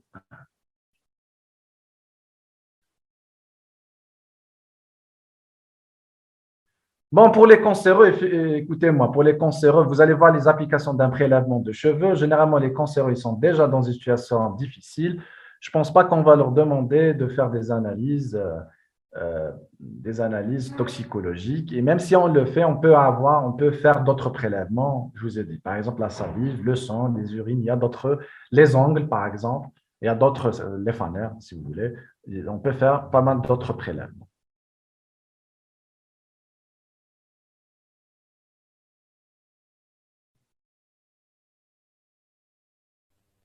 Quels sont les effets de stockage des toxiques dans les cheveux? Il n'y a aucun effet sur les cheveux, hein. Rarement, il y a certaines drogues qui peuvent provoquer la chute de cheveux, hein. Mais si l'exposition est arrêtée, donc les cheveux peuvent repousser normalement. On met le prélèvement de cheveux. Le prélèvement de cheveux, ça c'est une très bonne question. On peut la mettre dans un flacon ou bien dans une enveloppe, hein, carrément. Vous pouvez mettre les cheveux avec la fiche de renseignement dans une enveloppe seulement. Quelles sont les drogues qui peuvent être stockées dans les cheveux? On va le voir. On va voir un tableau qui vous montre quelles sont les drogues qui peuvent être stockées dans les cheveux. Allez, maintenant, on continue. Je pense qu'on va arrêter la session de questions et après, on reprendra. S'il y a d'autres questions, mais allez, notez vos questions et après, on répondra à toutes vos questions. Donc, on va continuer. Donc, jusque-là, nous avons vu comment on prélève les cheveux. Maintenant, on va voir l'analyse séquentielle et je vais vous poser une question et voir, hein, voir est-ce que vous avez bien compris ou pas. Donc, l'analyse séquentielle correspond à quoi? C'est le fait de rechercher la concordance entre la date des faits, par exemple un fait criminel, accident ou la mort d'un décès, un décès suspect d'un individu, et la découverte de la substance dans les cheveux, en réalisant une analyse par segment, 0,5 cm. Sachant que, je vous ai dit tout à l'heure, que les cheveux poussent d'1 cm par mois. Donc, dans la racine, c'est une exposition récente, et dans le bout du cheveu, c'est une exposition ancienne. D'accord? Voici un schéma d'analyse. Regardez. Vous avez en abscisse le temps, vous avez présent, le passé, et en ordonnée les concentrations d'une drogue qui a été trouvée dans le cheveu d'un individu. Segment 1 correspond à 0,5 cm. Donc 0,5 cm, la première question, correspond à combien en nombre de jours, à votre avis?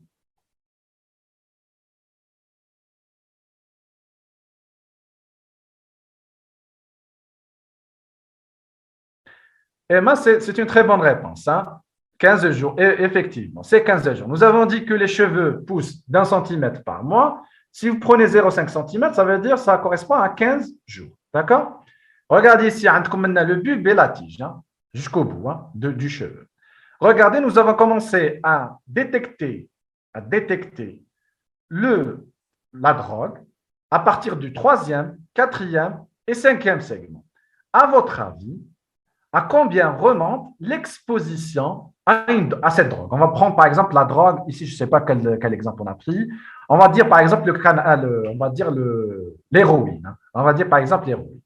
Allez, dites-moi, à votre avis, ça remonte à combien?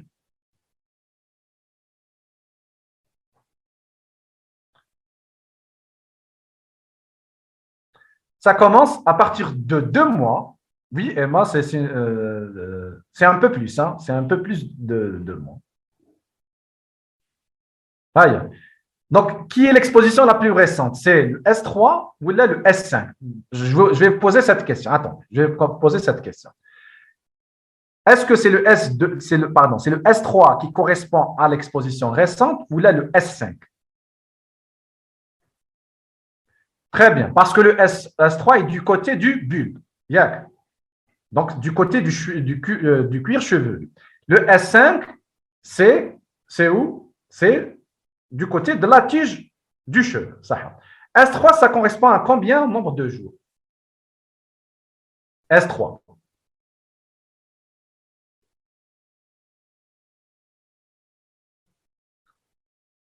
Le S3, je ne parle pas du S5, le S3. Donc, le S1, on a 15 jours. Le S2, ça fait 30 jours. Le S3, ça commence du 30 jours jusqu'à 45 jours. D'accord? Un mois jusqu'à un mois et demi. Zédo, le S4. Donc, un mois jusqu'à 2 mois. Le S5, de un mois jusqu'à 2 mois et demi. Donc, un mois et demi, 2 mois, 2 mois et demi. Donc, cet individu a commencé à prendre cette drogue il y a à partir de 2 mois et demi jusqu'à un mois par rapport au prélèvement. D'accord? Donc, l'intervalle, c'est quoi? C'est entre 1 mois et 2 mois et demi. Avez-vous compris?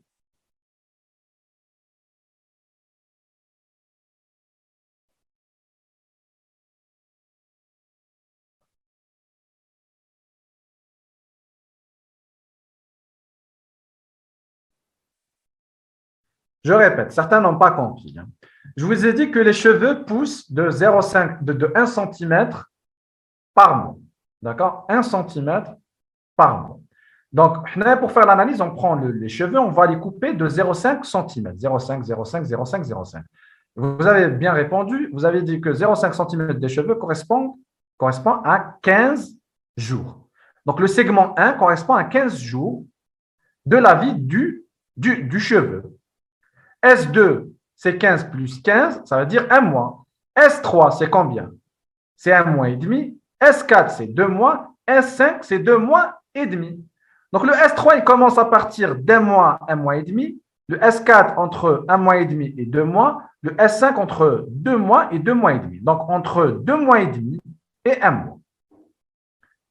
L'exposition date de 2 mois et demi et 1 mois. Imaginez maintenant, si par exemple, imaginez, il n'y a pas le S4 ou là, le S5. Répondez-moi, par exemple, c'est le S3. Nous avons trouvé dans le S3 seulement la présence de drogue dans les cheveux. L'exposition remonte à combien? Attendez l'intervalle.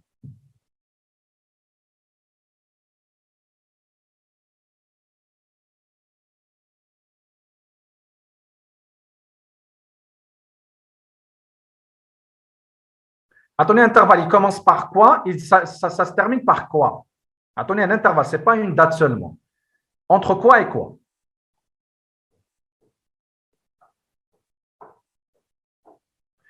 Très bien, c'est entre 30 et 45 jours. Imaginez, il y a eu le décès dans cette période, exactement dans cette période. Ou là, il y a eu un accident, on va dire un accident, on ne va pas prendre l'exemple du décès. Par exemple, le conducteur, il a fait un accident dans cette période. Donc, il y a 30 à 45 jours d'un accident, d'un prélèvement du cheveu, durant cette période, il avait les drogues dans ses cheveux. Là, c'est quelque chose de suspect. Ça renforce, par exemple, les suspicions autour de cet individu. Si on veut aller plus loin, pour dater le jour, on peut couper encore plus le 0,5 cm. Par exemple, 0,25, et on peut voir ce que dans la semaine, il était exposé ou il a été sous l'influence de drogue. D'accord? Donc, c'est ça un peu. Ça, c'est le premier avantage des cheveux. Vous pouvez dater l'exposition à une substance, même si l'individu a arrêté de consommer les drogues, mais aussi d'avoir un calendrier. Par exemple, là, vous avez une exposition entre 1 mois et 2 mois et demi. Il peut y avoir là une coupure et après une exposition. Donc, vous pouvez avoir toutes les expositions de cet individu. Donc, un peu les hommes peuvent échapper à ce contrôle parce que généralement, les hommes coupent leurs cheveux à partir d'1 centimètre. Un centimètre, le coiffeur, il coupe. Mais les femmes, on peut avoir un calendrier des expositions pendant des années. Si la femme a laissé pousser ses cheveux, par exemple. Si, par exemple, la femme n'a pas coupé ses cheveux pendant 2 ans ou 3 ans, vous pouvez retrouver les drogues dans ses cheveux, si elle avait consommé ses cheveux. Si elle avait consommé ses drogues, d'accord? Y a-t-il des questions? Bon, 1 centimètre par mois, la poussée de cheveux, c'est une règle générale. Oui, c'est une règle générale, mais ça peut changer d'une personne à une autre. Par exemple, s'il y a des gens qui peuvent utiliser des produits chimiques pour faire pousser leurs cheveux. Hein. Donc, c'est en règle générale, l'humain a la poussée des cheveux de 1 centimètre par mois.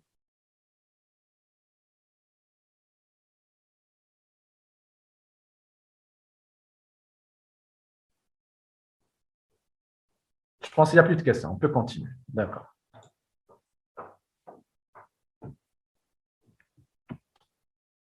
Donc,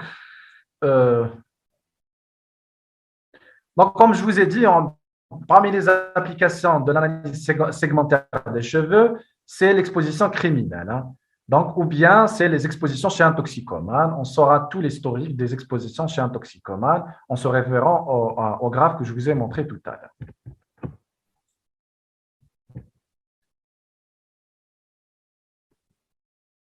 Donc, surtout pour le GHB qui est, par exemple, je m'excuse pour le mot, mais c'est une substance qui est utilisée beaucoup plus à l'étranger, c'est ce qu'on appelle la drogue du viol.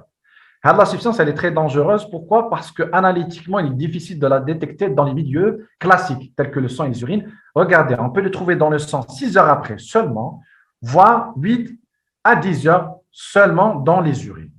Donc, après 1 jour, vous n'allez rien détecter chez le patient. De préférence, faire un prélèvement, c'est une approche très intéressante lorsqu'il y a une exposition GHB, d'utiliser par exemple les cheveux.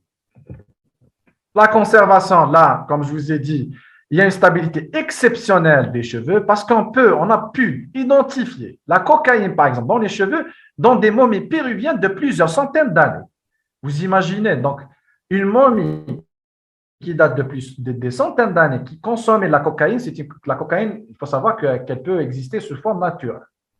Donc, on a pu l'identifier dans le coca. On a pu, c'est pas Coca-Cola qu'on boit, hein. Coca, c'est la plante, hein, je parle de la plante. Donc, on a pu identifier la cocaïne dans les cheveux de momies péruviens, pour vous dire à quel point c'est stable. Hein. Donc, il faut bien sûr conserver les cheveux à sec, on ne met pas les cheveux dans un milieu humide, à l'abri des UV et à température ambiante. Hein. Donc, vous n'avez pas besoin d'un réfrigérateur ou autre chose. Si vous voulez conserver la conservation au réfrigérateur est d'ailleurs contre-indiquée parce qu'il y a une perte très importante de 30 à 60% des substances, des drogues dans les cheveux, notamment, c'est une source d'humidité et également de croissance de moisissures. Donc, les moisissures peuvent modifier ces drogues-là parce qu'elles ont des enzymes. Hein. Donc, la préparation des cheveux, maintenant, on va voir, puisque vous avez posé cette question souvent, s'il y a les cosmétiques, s'il n'y a pas les cosmétiques, comment on fait, quelqu'un qui a utilisé un produit chimique pour traiter ses cheveux et tout ça. Maintenant, on va discuter de ça. Donc, pour préparer les cheveux, premièrement, il faut les décontaminer.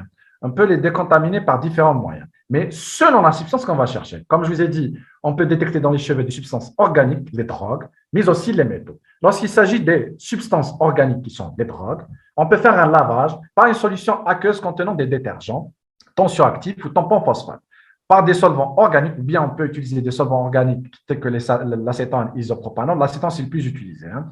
Ou bien on fait les deux. On fait des lavages successifs, un après l'autre. D'accord?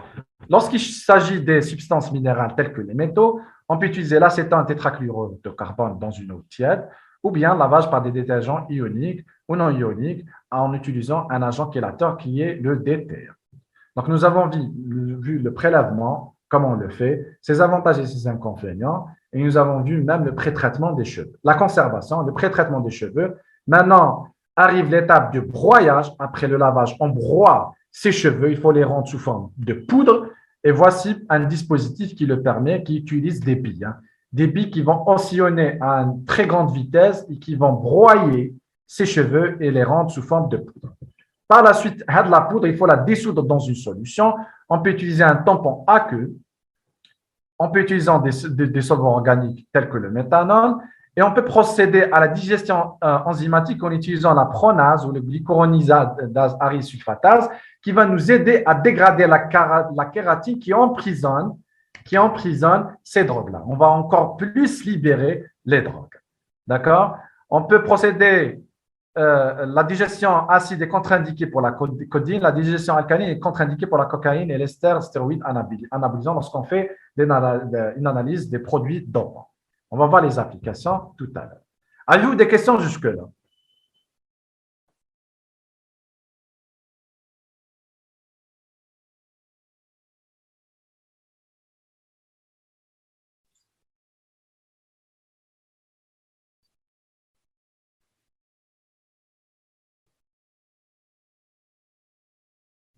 Il n'y a pas de questions, c'est clair?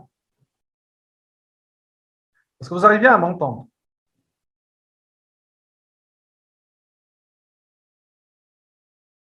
Très bien. Il n'y a pas de question. Donc, on continue. Comme nous l'avons vu tout à l'heure, toujours, hein, vous avez une étape de prélèvement, conservation. On a vu le pré-traitement qui est le lavage et tout ça des cheveux. Maintenant, on arrive au dépistage qui permet d'orienter le diagnostic ou l'analyse toxicologique. Comme je vous ai dit, c'est des méthodes qui se basent sur l'immunochromatographie. Elle va nous orienter par rapport à la famille de drogues qu'on peut trouver dans ces cheveux.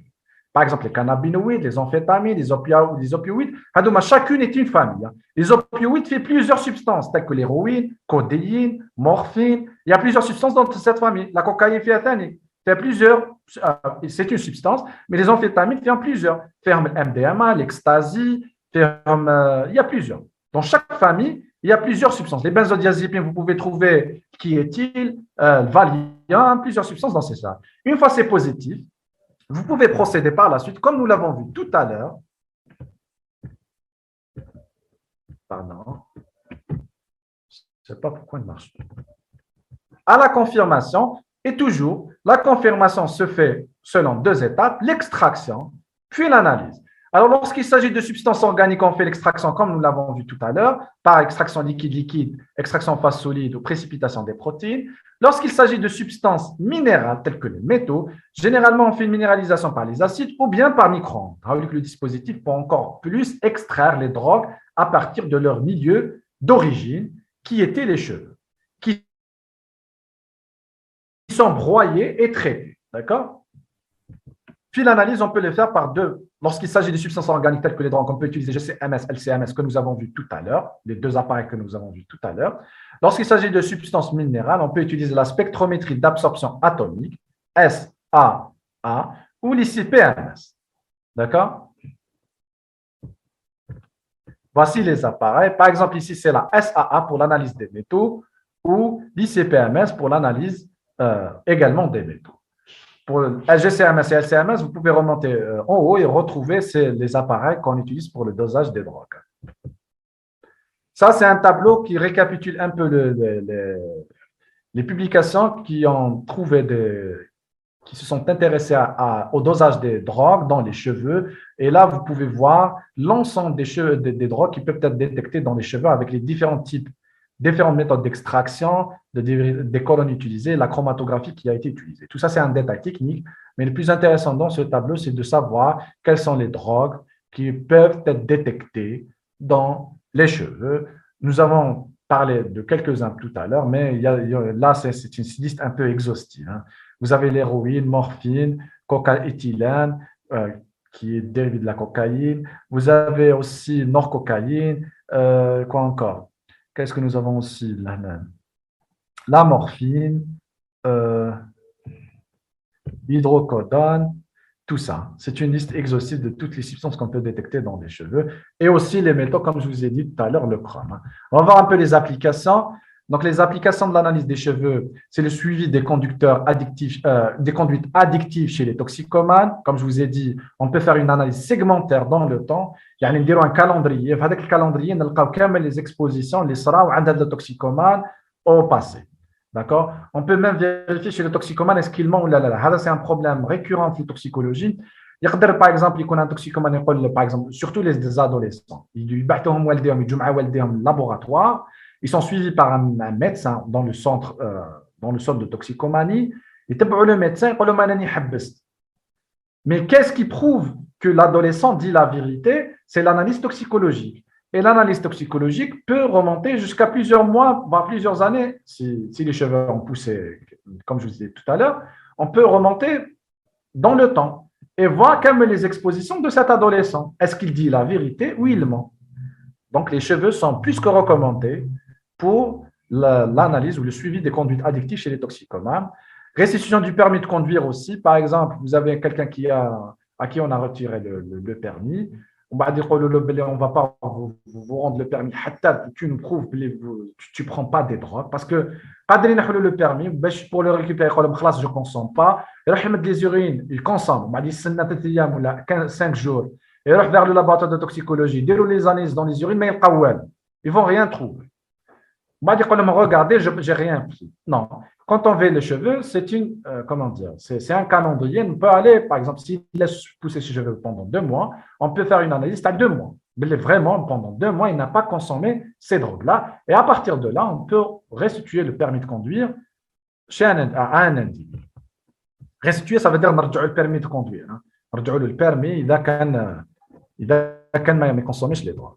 D'accord? Et aussi pour les actes criminels, par exemple, une soumission chimique. Par exemple, là, c'est un exemple récurrent à l'étranger. Hein.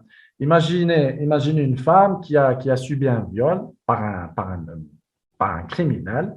Ça se fait souvent de cette manière. Hein. Je m'excuse de parler de ces cas-là, mais on est tous adultes et c'est un problème de santé. Donc, elle a dit que je me permets d'exposer ces cas-là. Hein. Donc, imaginez, il y a eu un acte de viol. Il y a, on va dire, 5 jours, un mois dans le temps. Donc, la personne qui a subi le viol, par exemple, on lui a mis du GHB dans l'eau, dans le jus. Charbato, le GHB, qu'est-ce qu'il fait? Il crée une sédation. ça veut dire celui qui a consommé le GHB peut s'endormir. Il y a eu un acte criminel et après, comment dire, il va devant le juge, celui-là, il m'a drogué. Il peut dire facilement, il peut au juge, c'était un acte consentant. Genre, il y a qu'un autre genre, j'ai pas fait un viol, elle était consentante. Oui, chez Diro, il peut faire une analyse. Il y a un mois, oui, chauffe, est-ce que la femme Hadia était exposée au GHB? Donc, ils peuvent revenir au moment de l'acte, au moment de l'acte, cette femme a été exposée au GHB. Je vous rappelle quand même que le GHB, comme je l'ai dit tout à l'heure, si vous faites un prélèvement urinaire ou du sang, vous n'allez pas le trouver après un jour. Donc, il est plus que recommandé d'utiliser les cheveux. Garde des enfants aussi. Par exemple, un papa, on peut prendre le papa ou la maman, qui est toxicomane, elle prend des drogues, et le juge, par exemple, il faut faire des analyses, et ces parents-là, ils dribblent. Donc, bien sûr, comment dire, les instances sociales, ils vont retirer l'enfant de ses parents parce qu'ils exercent de la violence à l'enfant. S'ils veulent récupérer les parents de leur enfant, il faut qu'il y ait un jugement.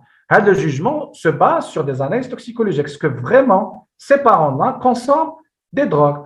Le jugement il prend 1 mois, 2 mois, les parents ils vont éliminer toutes les drogues qui se trouvent dans leur corps, à l'exception des cheveux, par exemple.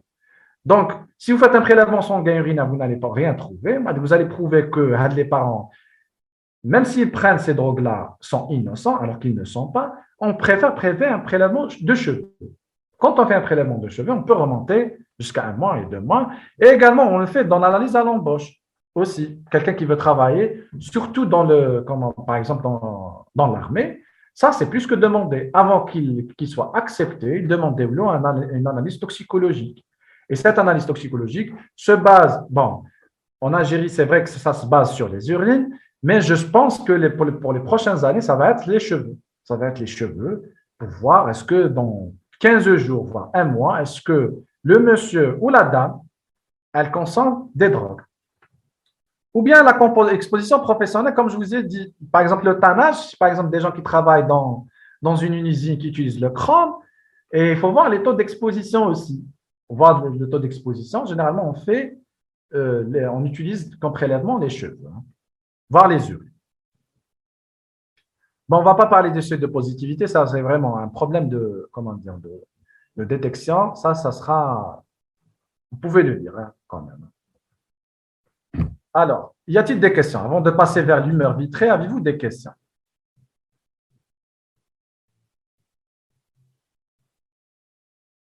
Il y a une question de Senia. Est-ce qu'on peut orienter les parents qui veulent faire des analyses Oui, vous pouvez orienter leur enfant vers des centres de toxicomanie. Au centre de l'Algérie, je le connais. Donc, il faut demander à l'Est et à l'Ouest qui le fait. Donc, de son centre de toxicomanie, qu'il y a un Chiraga ou qu'il y a un France. Vous pouvez les orienter là-bas. Ils vont prendre en charge votre enfant avec tout ce qui suit. Pour les sportifs aussi, pour les sportifs, c'est une très bonne question. Pour le dopage, on peut utiliser les cheveux. Généralement, on utilise les urines, mais si ça date, par exemple, le Tour de France que vous connaissez. S'il y a par exemple un dopage qui a été fait, il n'a pas été détecté dans les urines. Imaginez après 2-3 ans après, les urines, on ne peut pas les conserver éternellement. Vous imaginez bien.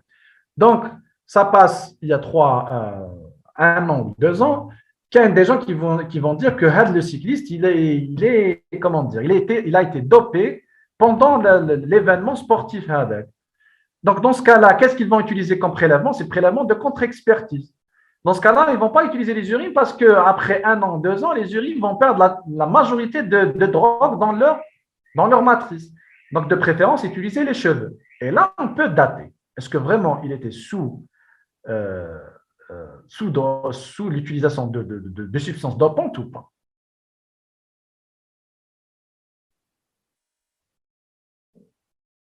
D'autres questions? On va finir. Dans quelques temps, on va finir cette présentation. Est-ce que vous avez des questions? Il ne reste que 2 ou 3 diapos.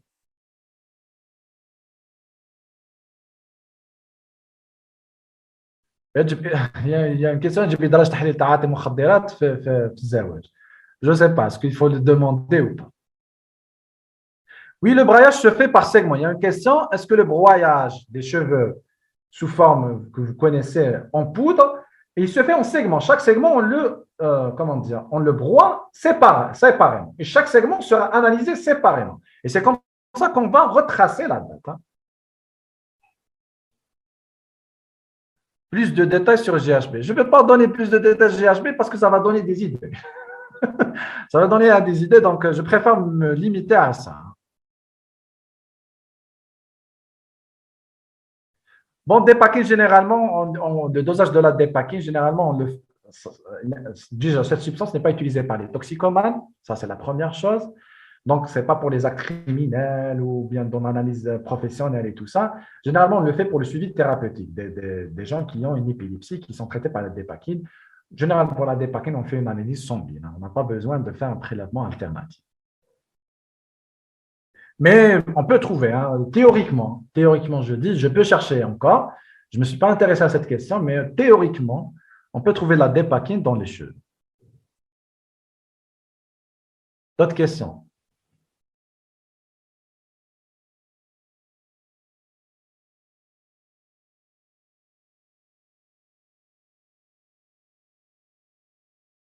Est-ce qu'il y a d'autres questions?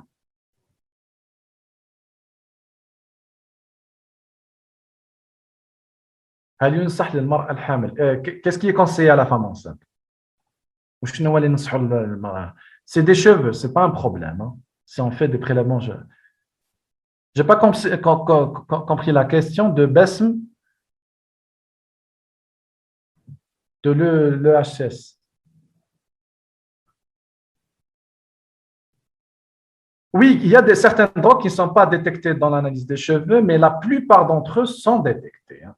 Si ces drogues passent dans le bulbe et à travers le bulbe vers les cheveux, donc elles peuvent être détectées.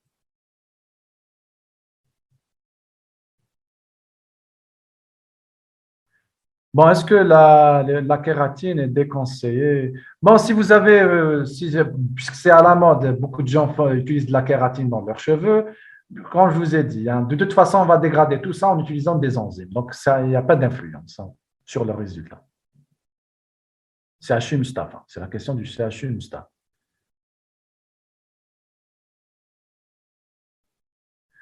Je pense pour les chocs, j'ai répondu à la question. Hein. Je vous ai dit, ceux qui ont une alopécie, il y a d'autres poils. On peut utiliser les poils du thorax, des autres. Il ne peut pas être, comment dire, exemple de 100, à 100% de poils.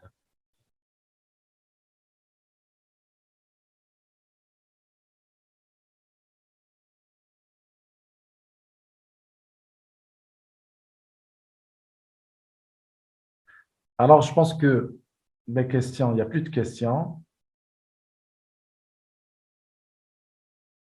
L'analyse dans les cheveux, elle est aussi bien quantitative que qualitative.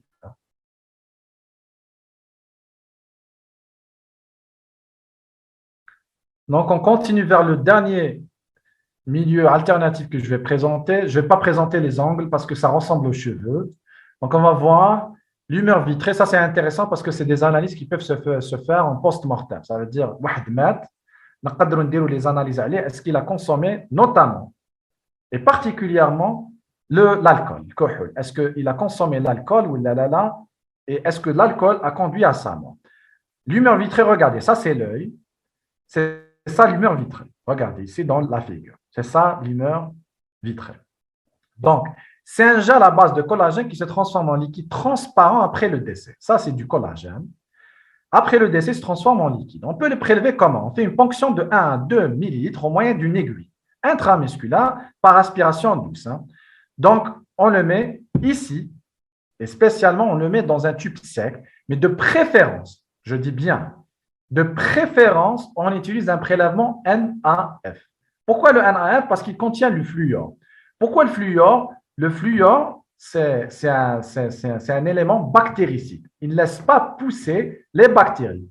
Pourquoi on ne veut pas que les bactéries poussent dans notre prélèvement? Parce que les bactéries peuvent transformer les substances en alcool. Elles ont des enzymes qui peuvent transformer les substances en alcool éthylique, en éthanol, si vous voulez. Donc, on évite au maximum, on préfère l'utilisation du NaF lorsqu'on fait un prélèvement de l'humeur vitrée. D'accord? Donc, pourquoi on choisit aussi l'humeur vitrée chez un patient? Parce que l'humeur vitrée, même chez quelqu'un qui est décédé dans un cadavre, parce que même après la mort, vous ne pouvez pas, l'humeur vitrée, c'est un milieu stérile. Il ne laisse pas pousser les bactéries dans ce milieu, ne laisse pas pousser les bactéries, donc ils ne vont pas produire de l'éthanol dans ce milieu biologique. D'accord? Donc, c'est ça ce qui est intéressant dans l'humeur vitrée. Si vous faites un prélèvement sanguin dans un cadavre, par exemple, qui a eu une infection, ou là, par exemple, après la mort, il y a eu, comment dire, vous savez très bien qu'il y a une dégradation du cadavre, une cadavérisation. Donc, dans ce cas-là, il y a des bactéries qui vont dégrader le sang, les urines et tout ça, tous les milieux biologiques qui existent dans le cadavre, et les bactéries, elles vont notamment produire de l'éthanol. Donc, on veut éviter ça. Comment on évite ça? En faisant un prélèvement d'humeur vitrée. Et donc, ça, c'est le dernier milieu biologique qu'on peut utiliser. Donc, il a une seule application, c'est l'analyse de l'alcool en post-mortem. Autre prélèvement alternatif, comme je vous ai dit, il y a sueur, les ongles, le lait, en attente d'une standardisation. C'est vrai que pour les sueurs, ongles et le lait, la standardisation, ça veut dire les seuils de positivité, l'extraction, comment elle se fait, le prélèvement, comment elle se fait. Tout ça nécessite une standardisation. Et dès qu'il y a une standardisation, je peux, comment dire, alimenter cette présentation. Et peut-être on fera une autre présentation dans le futur, Inch'Allah. Et peut-être j'exposerai comme note les nouveautés par rapport aux autres prélèvements alternatifs. Donc, en conclusion, on peut dire que l'analyse des milieux alternatifs offre clairement des avantages pratiques par rapport aux matrices conventionnelles, notamment le sang et les urines. De nos jours, les cheveux sont totalement acceptés par la justice et constituent, surtout en France. Surtout en France, ça commence à devenir vraiment très intéressant sur le plan analyse des matières en termes d'analyse des drogues par les milieux alternatifs. Donc, on continue. Il constitue la base de nombreuses expertises impliquant la soumission chimique, le dopage et l'empoisonnement criminel. À ce jour, plusieurs méthodes quantitatives de substitution ou des médicaments sont utilisées. La demande sans cesse croissante d'expertise judiciaire est naturellement conduite à standardiser de façon très rigoureuse, notamment les cheveux, l'analyse des cheveux. Dans un futur proche, l'utilisation des matrices alternatives augmentera très certainement dès la mise en route de meilleurs schémas de contrôle qualité. Et je vous remercie pour votre attention. Si vous avez des questions, c'est le moment. N'hésitez pas. Et si vous voulez, on peut marquer une pause de 10 minutes pour entamer la deuxième présentation.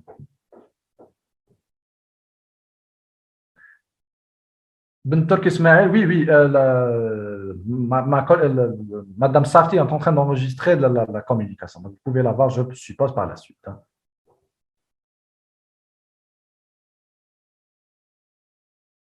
Je vous remercie, il n'y a pas de souci. C'est la moindre des choses. Bon, là, c'est les remerciements, je vous remercie. Est-ce que vous pouvez commencer à poser les questions, s'il vous plaît?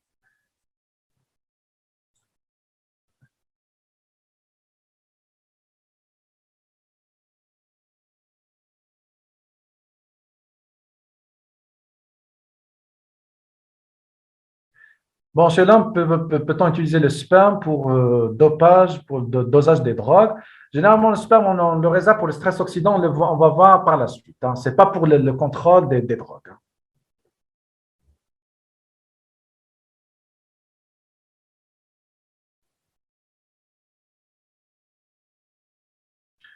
L'analyse de l'humeur vitrée de l'alcool se fait par CPG, par exemple. On peut le faire par CPG, on peut le faire par plusieurs méthodes, mais notamment la CPG, la chromatographie en phase gazeuse, que nous avons vu tout à l'heure.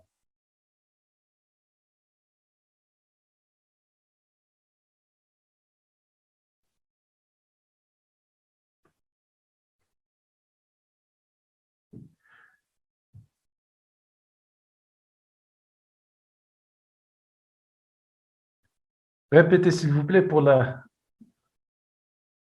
Bon, pour le sang, je vous ai dit, ce n'est pas l'objet de cette présentation. Le sang, ce n'est pas l'objet de cette présentation. Là, je fais les milieux alternatifs, la nouveauté dans les milieux alternatifs.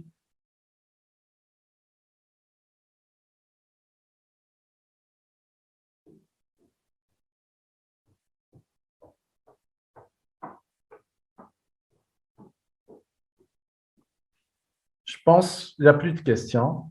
Y a-t-il... Arrêtez-le, s'il vous plaît, arrêtez le remerciement pour que je puisse lire les questions.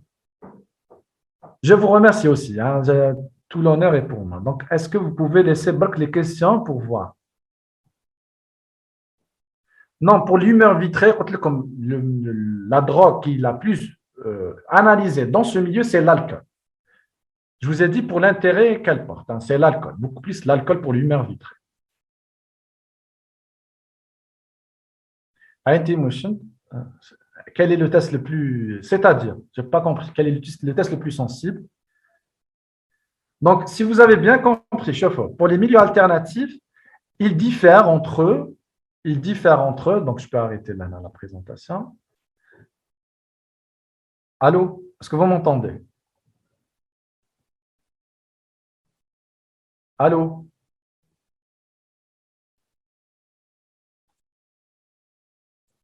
Comme je vous disais tout à l'heure, pour les milieux alternatifs, l'intérêt kamel la fenêtre de détection. La sensibilité, elle est pratiquement pareille pour tous les milieux alternatifs, mais c'est la fenêtre de détection. À combien de temps vous pouvez détecter telle ou telle drogue? Chose qui n'est pas permise dans le sang et les urines. Le sang et les urines sont meilleurs dans le sens où ils sont standardisés. Ça y est, il y a les normes, il y a les concentrations seuil, tout ça est bien établi. Mais l'avantage de ces milieux alternatifs, premièrement, c'est clair, la plupart sont non invasifs, mais aussi c'est la fenêtre de détection. Sur tous les cheveux, je vous ai dit, c'est des centaines d'années. On peut détecter dans centaines d'années les milieux, les substances ou les drogues dans les cheveux. Je pense qu'on va arrêter. Je vais donner la parole à Madame Safti, si elle est toujours. Madame Safti, vous êtes là?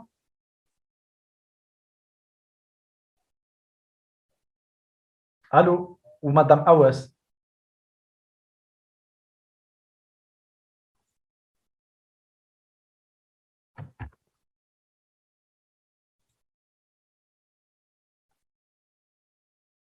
Allô?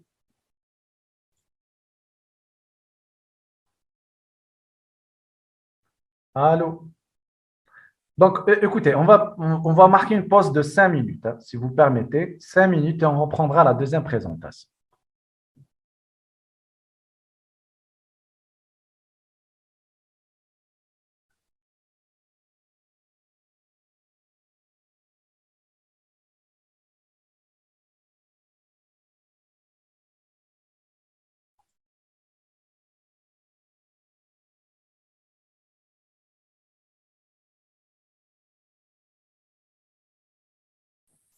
Docteur Khalfi,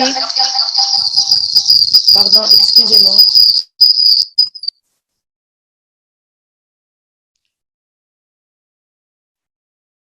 Alors, comme il a dit docteur Khalfi, on va marquer une pause de 5 minutes, le temps de passer à la deuxième communication.